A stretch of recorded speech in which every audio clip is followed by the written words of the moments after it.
Major funding for KPBS Evening Edition has been made possible in part by Bill Howe Family of Companies, providing San Diego with plumbing, heating and air, restoration, flood and remodeling services for over 40 years.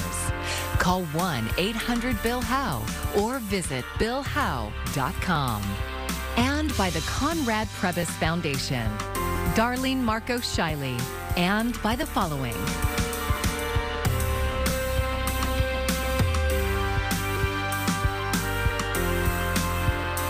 By viewers like you. Thank you. San Diego prepared for it, but was largely spared the worst of Hilary. Thanks for joining us. I'm Maya Trabulsi. The tropical storm's impact on San Diego County infrastructure was minimal. As KPBS reporter Matt Hoffman tells us, emergency officials say that's due in part to action taken ahead of the storm. When we asked you all to stay home and take particular precautions, you responded. And by doing so, what you managed to do was to reduce the need for emergency services, allow our first responders and city crews to do their jobs. Forecasters say most urban areas in the county got 2 to 3 inches of rain from Hilary, with wind gusts up to 50 miles per hour. But initial estimates show no major damage. Something officials attribute to pre-positioning crews across the county, doing work like clearing blockages from pipes and storm drains. Because of their hard work, the worst that we feared never came to pass. No deaths or major injuries have been reported. There was at least one water rescue of about a dozen people who were living along the San Diego River. Gloria says outreach teams went out ahead of the storm, offering shelter to unhoused residents. He says emergency shelters were about 72% full Sunday. Even when a hurricane is amongst us, it can be difficult to get folks to accept offers of shelter. Further damage assessments are still underway, but officials say it's unlikely they'll need federal assistance. Some low-lying roads were flooded, and in the city of San Diego, there were nearly 150 reports of downed trees or branches. First responders say this was the outcome they were hoping for, with fears of Hilary's impact being worse. We took it seriously throughout this entire storm. We never let up on the perception that at any minute that storm could turn. And the public's expectation is that we be positioned to manage it. It is a balance of making sure that we're informing the public without alarming them. And I believe that's what we did here successfully. Officials say at the peak of the storm, there were around 15,000 homes without power. At midday Monday, most of them had the lights back on. Matt Hoffman, KPBS News. Well, the big story over these past few days has been Hilary. Hilary continues to track well off towards our north, but we are still dealing with some instability. We'll talk about when we are going to start to dry out and where temperatures go across the region, but we aren't done with the storms just yet. We do have more brewing as we head into the later half of the week. We'll time that out for you and show you which areas are most at risk coming up. And the storm has also caused quite a mess when it comes to air travel. Today, more than 100 flights in and out of San Diego have been delayed or canceled. About 40% of flights were canceled yesterday, according to FlightAware. That's one of the most cancellations for a single airport in the country. Travelers say airport disruptions are only half the battle. The roads were very bad as far as the hydroplaning. There were several cars that were just hydroplaning straight through traffic and off into either side. If you're scheduled to fly out of San Diego International Airport or are picking someone up, double check the flight status as things could change. Caltrans crews worked overnight to reopen several storm-related road closures, but this rock slide on I-8 between San Diego and Imperial Valley is taking a while. That's because they're trying to remove boulders that are about as big as a school bus. I-8 at Incopa Park Road is operating as one-way traffic control. Caltrans is asking people to be patient as crews work to get the freeway open. They add that if you don't have to travel to Imperial County or Arizona today, please delay your trip. The San Diego Unified School District postponed the first day of school in order to assess damage caused by the storm. This was a work day for teachers and staff to confirm a safe return to school tomorrow. KPBS education reporter MG Perez has the update. It was still sprinkling at Hoover High School this morning as teachers and staff reported for work. One of their first duties was to break the news to students who did not know classes were canceled. See you tomorrow. 16-year-old Yasmel Gomez was ready to start his junior year today. Disappointed? Not really, but just it's kind of weird, you know, like I wasn't expecting this. On this day after the historic Hilary hit, teams of administrators assessed potential damage here at Hoover and over at Crawford High School and Horace Mann Middle School, Oak Park Elementary, and charter schools too. There are more than 170 campuses across San Diego Unified. That's a lot of ground to cover, so an extra 24 hours for a safety check helps. In the main office here at Millennial Tech Middle School, there was a soaked carpet that needed to be dry. From the outside to here, all the way to the back. Everything is a little bit green and kind of gross. It was definitely all sitting in water when I picked up this bucket. There was water underneath. Sarah Hillard found stormwater leaking from the ceiling in her science classroom and onto the iPads her students are supposed to use. It'll be a little disappointing because we were supposed to start our drone unit tomorrow, and these are the controllers that we use for the drone programs. This is the first semester Hillard is introducing drone technology to her 6th, 7th, and 8th grade students. Despite the soggy setback, she plans to use this as a teachable moment with her students when they return tomorrow. I think it's really important to teach the kids about weather patterns, climate, what is causing, hurricanes to occur in a city where they haven't occurred for the last 80 years. Down the hall, Thomas Courtney sits all alone in his classroom, listening to his favorite rock music, double-checking lesson plans for his 6th grade humanities and English language arts classes. No damage in his room, just determination. And I'm ready to go. What I want is kids in these desks. I want my projects up here. I want kids working. I want smiling. I want laughter. I want to get back to learning. That will happen tomorrow after wiping up the mess and the memory of this unexpected history lesson. MG Perez, KPBS News. Well, Hilary brought lots of rain to San Diego County, and that will help ease the risk of wildfires, at least for now. KPBS environment reporter Eric Anderson explains. Several rainfall records for August fell Sunday. Escondido, Vista, and Cuyamaca all set records. The National Weather Service predicted rainfall would be heaviest in the mountains, and it was. More than 6 inches fell at Palomar Mountain. At Mount Laguna, the recorded rainfall topped 4.5 inches. The rain has the added benefit of tamping down the risk of wildfires in the backcountry. Now with this rainstorm, hopefully that will be less of a concern, but the wind can dry out our fuels very rapidly. And so, if we have a couple of Santa Ana wind events, what are our fuel conditions going to look like? That has yet to be seen. Schutz says this storm does not eliminate the risk for the rest of the year. Both of the county's most destructive wildfires, the Cedar in 2003 and Witch Creek in 2007, were sparked in late October. Unlike spring rains, which feed plant growth, this soaking likely won't add to wildfire fuel loads. We might see new growth on as far as new grasses and whatnot, but I don't think it's really going to be enough to build up the fuel, the real fire potential on this one. CAL FIRE officials say they'll continue monitoring moisture levels in plants in the backcountry during the region's hottest months. They hope the short-term benefits of an August rainstorm won't become a long-term liability during peak fire season this fall. Eric Anderson, KPBS News.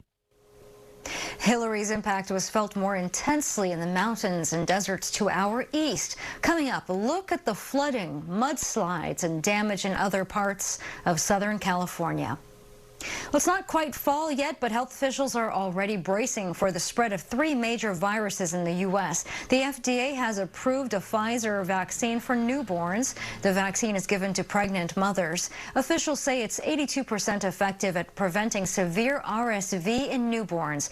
But the protection only lasts 6 months. It's one of the new weapons this year in the fight against RSV. Mandy Gaither explains what you should do before cold and flu season.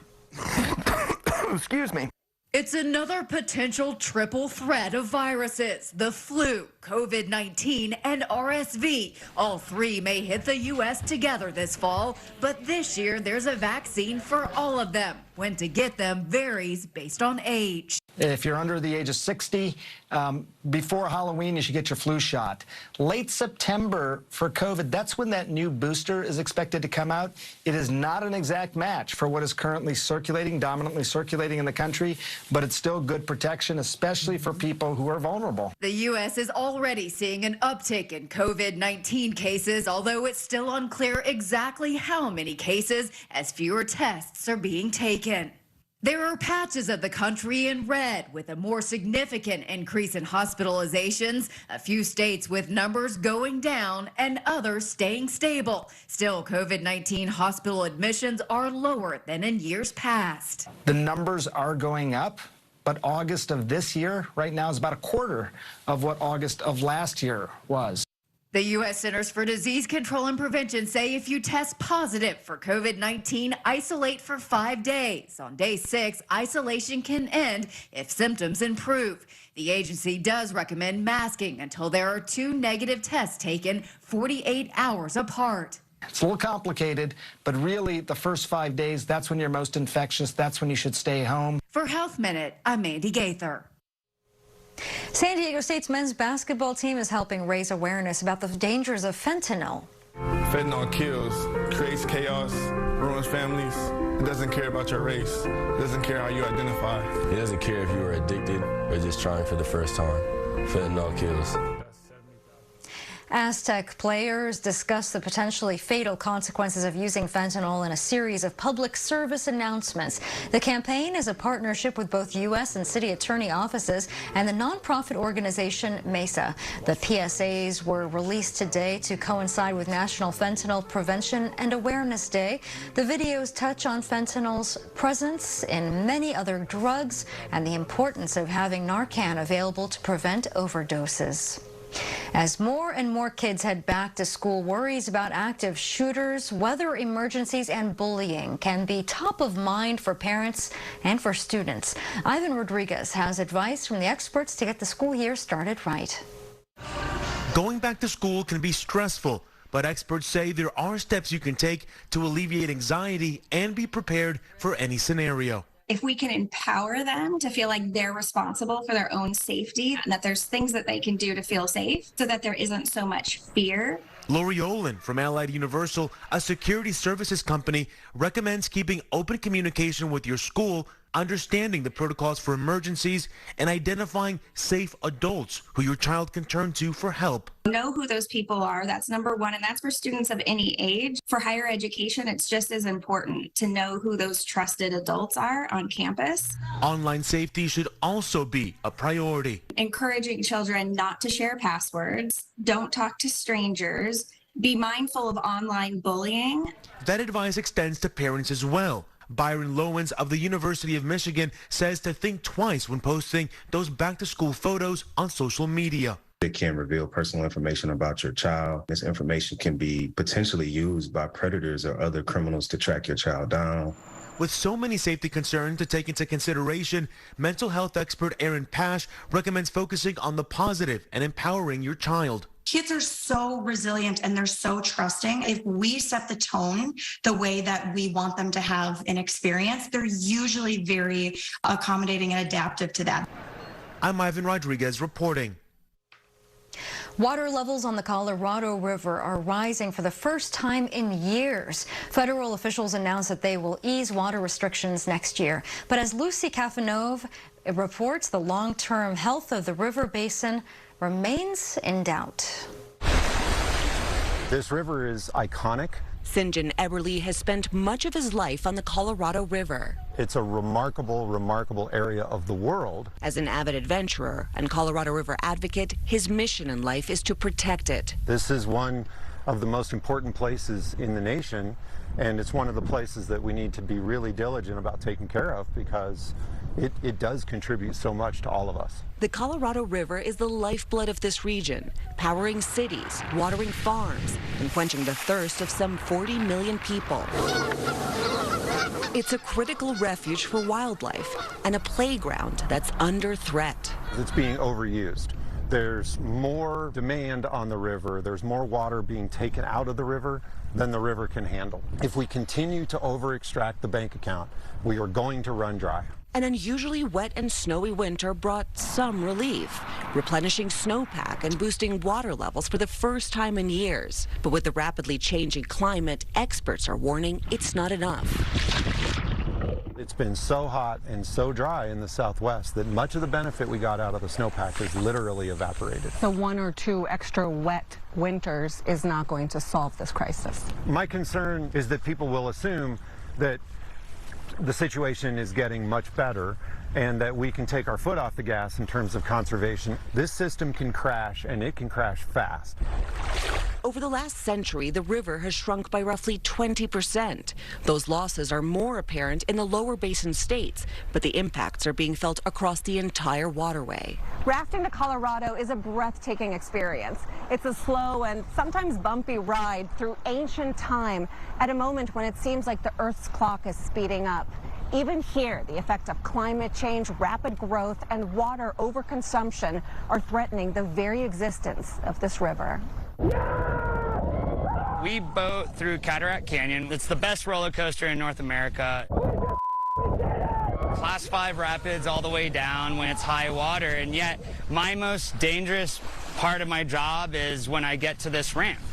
It's extremely dangerous. The river has shrunk so much that it's nearly impossible for Colorado River guides like Davide Ippolito to pull boats out of the water. It's kind of like pyramid building. You have guides putting roller tubes underneath boats. As that boat is pulled up, guides are running and putting those tubes under until we get to flat land on top, like ancient Egyptian technology, literally. It's such a hassle that many tours now float an extra 50 miles downstream, adding up to 2 days, not to mention cost to a trip. What worries Ippolito more than the business impact is the threat to future generations. If we want to live out west and we want to protect our heritage out here and we want to have enough water for our kids and grandkids, then we need to solve these issues now. It's no longer a problem we can kick down the line. A sentiment echoed by Eberly. It would be heartbreaking to lose this place. And that was Lucy Cafanove reporting. The Colorado River remains in the midst of climate change-driven drought, which has lasted for more than 2 decades. Tropical Storm Hilary had organizations throughout the county preparing for the worst. The Red Cross set up 2 emergency shelters for people who were displaced from their homes or needing shelter. One was set up in Southwestern College and the other in San Marcos. Red Cross Supervisor Mark Lawson says deployment of the shelters includes bringing comfort to those impacted the most by inclement weather or natural disasters. Provides a place for people that have some pain and suffering, and that's what we're trying to alleviate to help, get them through the troubled times.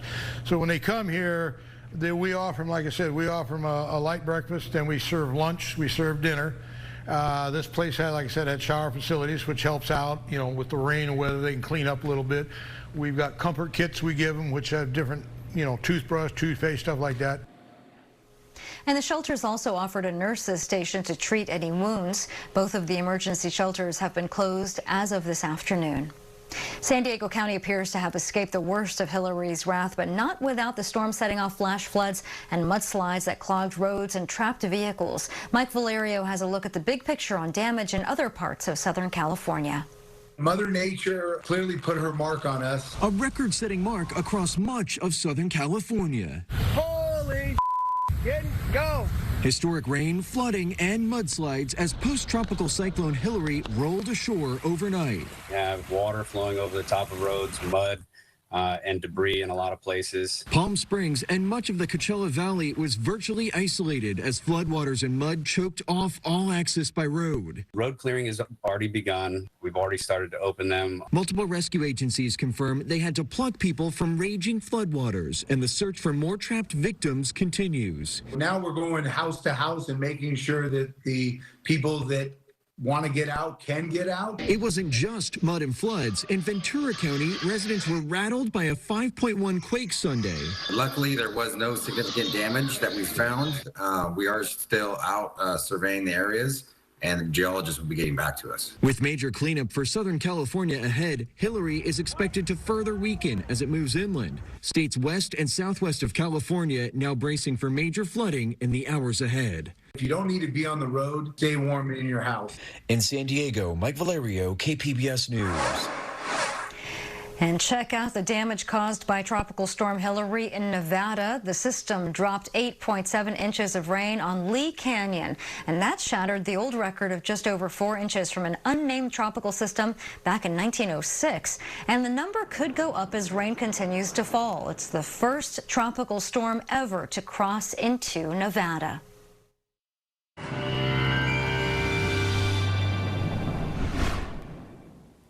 Well, let's start you off with your weather headlines, what you need to know over these next few days. We are drying out. I know the big story has been Hilary bringing torrential rainfall to the region. We're much drier Tuesday and Wednesday, and we'll also be experiencing a slow warm-up Tuesday into Wednesday as well. Though the thunderstorm chances do return again on Thursday, it's not looking to be a complete washout, but we are still tracking the possibility of storms, especially further inland and then across the mountainous terrain. Tonight, though, around San Diego, we're dropping down to a low of 65. Those clouds will build and stay socked into the region. Oceanside dropping down to a low of 64. Ramona 57, Borrego Springs 66, and Mount Laguna 53. As we head into tomorrow, will temperatures rise to 75 in San Diego, Oceanside 77, Mount Laguna 63, and well, Borrego Springs still a little down because of all of that water that we got, all of the rain.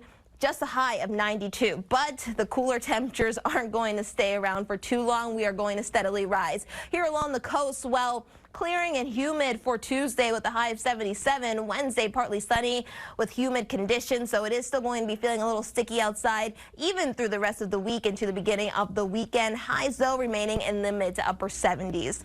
Inland, highs in the 80s this week. It is still going to be a little humid as we are still dealing with some moisture in the atmosphere, though we'll have mostly sunny skies. Turning sunny Tuesday, we'll have some peaks of sun by Wednesday, but then mostly sunny Thursday. And then we'll have some sunshine as we head into the weekend there as well.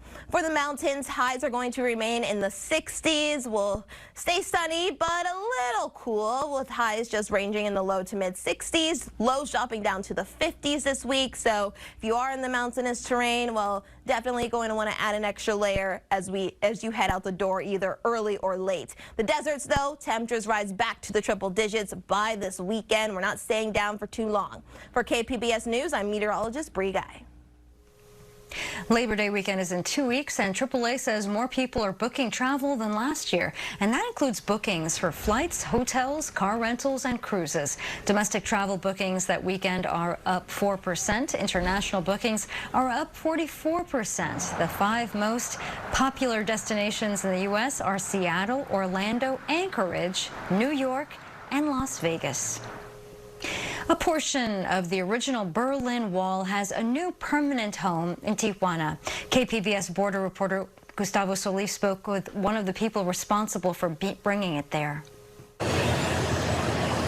On a hill overlooking the Pacific Ocean, just a few feet away from the U.S.-Mexico border, a 3-ton slab of the original Berlin Wall has found a new home. We didn't want our wall to be behind a specific barrier, whether that barrier be a physical one or not a physical one, like cost involved to be able to see it. That's Marcos Klein Marquez. He's an LA-based TV producer who helped bring this section of the Berlin Wall to Tijuana. He says it's important for people to see it, walk up to it, touch it, grab it. By placing it along the border, he hopes to send a positive message to Tijuana's migrant population. A sign of telling the people who are looking for a better life or have struggled to be here that there are groups of people that are paying attention to this, and talking about getting rid of barriers. Klein Marquez isn't just talking about physical barriers. He also criticizes U.S. immigration policy that limits legal migration, particularly for migrant farm workers. Gustavo Solis, KPBS News. I'm Amna Nawaz. Tonight on the NewsHour, a tropical storm hit Southern California for the first time in over 80 years, causing widespread floods and mudslides. Coming up at 7 after Evening Edition on KPBS. And here's another look at today's top stories. Tropical Storm Hilary's impact on San Diego County infrastructure was minimal, and emergency officials say that's due in part to being prepared. Some low-lying roads were flooded, and there were nearly 150 reports of downed trees or branches, but initial estimates show no major damage countywide. San Diego Mayor Todd Gloria attributes that to work done before the storm to clear blockages from pipes and storm drains, and he also thanks people for staying home, reducing the need for emergency services. The San Diego Unified School District postponed the first day of school. Today was a work day for teachers and staff who conducted thorough inspections at more than 170 campuses. Superintendent Lamont Jackson assured parents that the 24-hour postponement guarantees that students will return to safe campuses tomorrow. And here is a look at what we're working on for tomorrow in the KPBS newsroom. NPR's Morning Edition has a report on rising sea levels in California and how some scientists predict many beaches will be lost by the end of this century.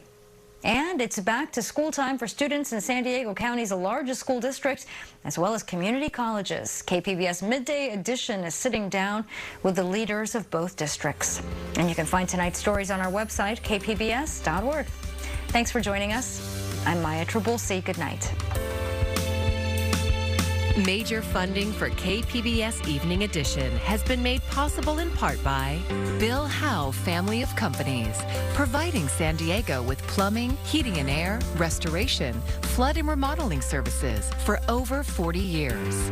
Call 1-800-BILL-HOWE or visit billhowe.com. And by the Conrad Prebys Foundation, Darlene Marco Shiley, and by the following.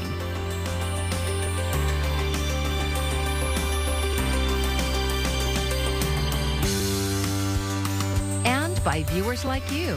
Thank you.